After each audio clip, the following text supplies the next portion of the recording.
Okay, boys and girls, here we are with chapter 17 of A Long Walk to Water. This is actually the second to last chapter in this book, so you will start to see both of our characters, Nia and Salva, coming kind of full circle in their plot and in their character development. So let's get right to it. Chapter 17, Southern Sudan, 2009. What do you think we are building here? Nia's father asked, smiling. A house? Nia guessed. Or a barn? Her father shook his head. Something better, he said. A school. Nia's eyes widened. The nearest school was half a day's walk from their home. Nia knew this because Deb had wanted to go there, but it was too far. A school? She echoed. Yes, he replied. With the well here, no one will have to go to the pond anymore. So all the children will be able to go to school. Nia stared at her father. Her mouth opened, but no words came out. When at last she was able to speak, it was only in a whisper. All the children, Papa? The girls, too? Her father's smile grew broader. Yes, Nia, girls, too, he said. Now go and fetch water for us. And he returned to his work, scything the long grass. Nia went. I'm just going to stop here for a second and talk about that section where Nia realizes that there's an opportunity for her to go to school. We know how different this will make her life, considering that she, as long as many other girls, are in charge and responsible of providing all the water for their family. And we know that this takes hours out of their days. So this will be a big change for Nia as well as for many of the other girls. Back and picked up the plastic can.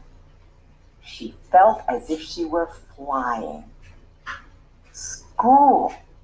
She would learn to read and write. Sudan and Rochester, New York, 2003 to 2007. Salva stood at the foot of one of the beds in the crowded clinic. "Hello," he said. "Hello," the patient replied politely. "I have come to visit you," Salva said.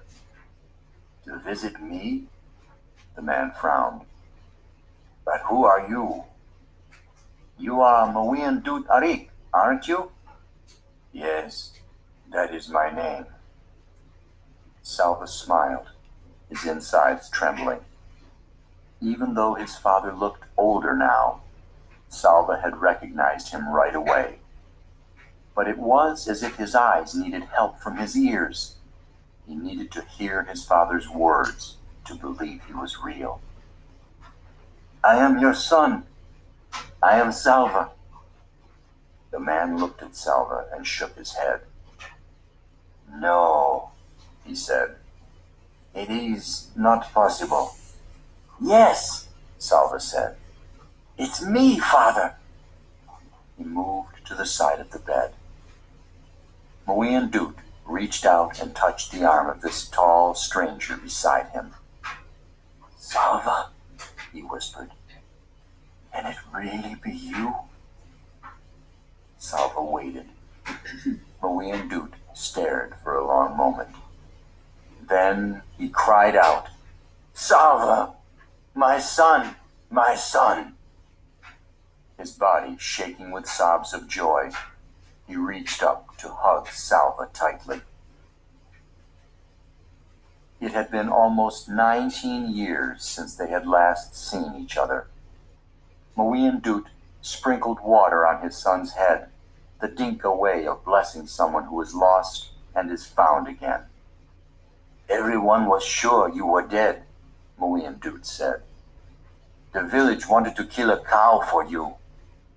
That was how Salva's people mourned the death of a loved one. "I would not let them," his father said. "I never gave up hope that you are still alive somewhere." And and my mother? Salva asked, barely daring to hope. His father smiled. She is back in the village. Salva wanted to laugh and cry at the same time. I must see her! But his father shook his head.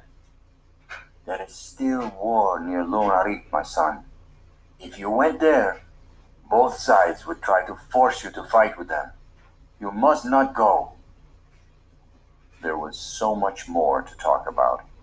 His father told Salva that his sisters were with his mother, but of his 3 brothers, only Ring had survived the war. Arik, the oldest, and Quo, the youngest, were both dead. Little Quo. Salva closed his eyes for a few moments, trying to picture his brothers through a haze of time and grief. He learned more about his father's illness. Years of drinking contaminated water had left Muiandut's entire digestive system riddled with guinea worms.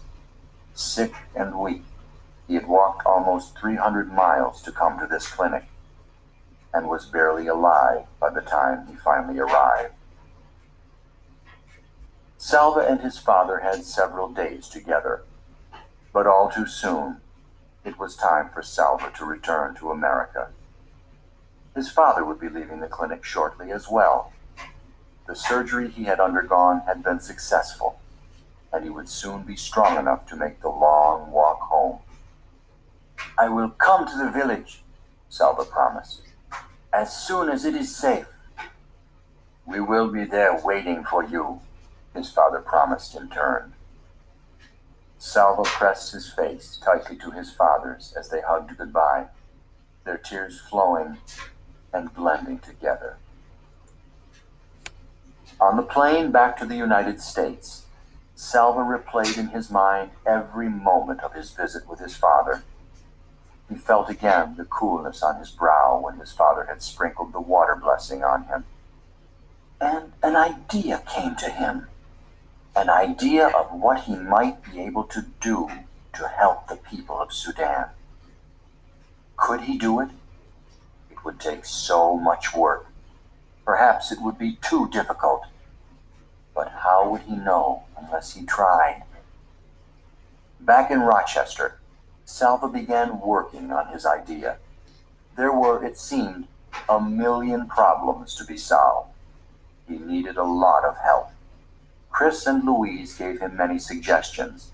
Scott, a friend of theirs, was an expert in setting up projects like the one Salva had in mind. He and Salva worked together for hours and days, which grew into weeks and months. Along the way, Salva met other people who wanted to help. He was grateful to all of them. But even with their help, it was much more work than he had imagined. Salva had to raise money for the project, and there was only one way to do this. He would have to talk to people and ask them to give money. The first time Salva spoke in front of an audience was in a school cafeteria. About 100 people had come to hear him. There was a microphone at the front of the room. Salva's knees were shaking as he walked to the mic. He knew that his English was still not very good. What if he made mistakes in pronunciation? What if the audience couldn't understand him? But he had to do it. If he didn't talk about the project, no one would learn about it. No one would donate money, and he would never be able to make it work. Salva spoke into the microphone. Hello, he said. At that moment, something went wrong with the sound system. The speakers behind him let out a dreadful screech.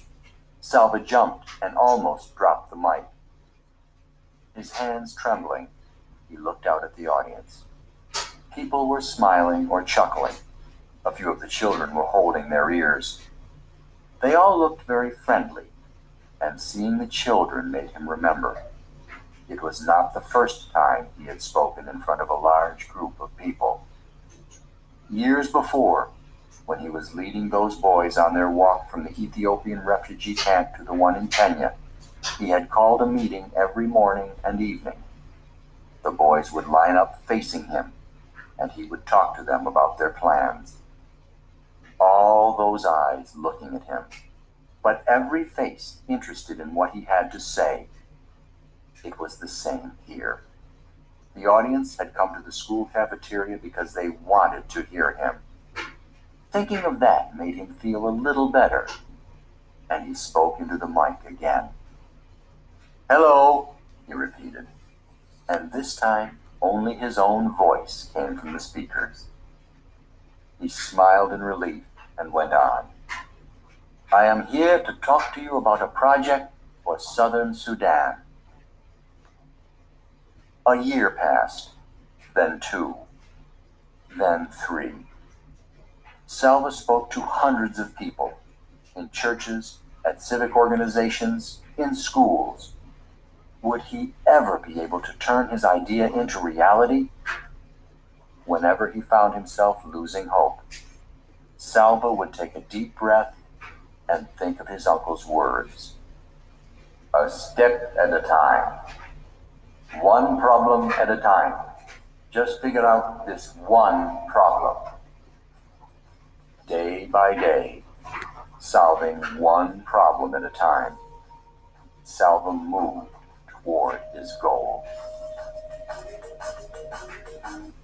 Okay, boys and girls. So after we finish that, the next thing that I would like you to do is the long walk to water activity that you should have access to on your Google Classroom.